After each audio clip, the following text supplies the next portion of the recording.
Kozhikode Karat lorry ഗോഡൌണിലേക്ക് ഇടിച്ചു കയറി അപകടമുണ്ടായി. ലോറിക്കുള്ളിൽ കുടുങ്ങിക്കിടന്ന ഡ്രൈവറെ അടുത്ത സമയം അല്പം മുമ്പാണ് പുറത്തെത്തിക്കാൻ കഴിഞ്ഞത്. അഭിജിത്ത് മുഴക്കുന്ന വിവരങ്ങളുമായി സ്പോട്ടിൽ നിന്ന് ചേരുന്നു. അഭിജിത്ത്, വിശദാംശങ്ങൾ.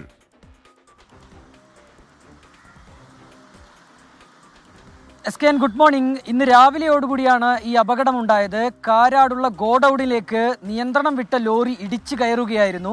പിന്നാലെ വലിയ രീതിയിലുള്ള രക്ഷാപ്രവർത്തനം ഫയർഫോഴ്സ് ഉൾപ്പെടെ ഒക്കെ എത്തി നടത്തിയതാണ്. പക്ഷേ ആ ഘട്ടത്തിൽ ഈ കുടുങ്ങിക്കിടന്ന ഡ്രൈവറെ പുറത്തെത്തിക്കാൻ കഴിഞ്ഞിരുന്നില്ല. നമുക്ക് ആ ദൃശ്യങ്ങളിൽ കാണാം. ലോറിയുടെ മുൻഭാഗം ഈ ഗോഡൌണിൻ്റെ മതിലിനോട് ചേർന്ന് തകർന്ന നിലയിലായിരുന്നു.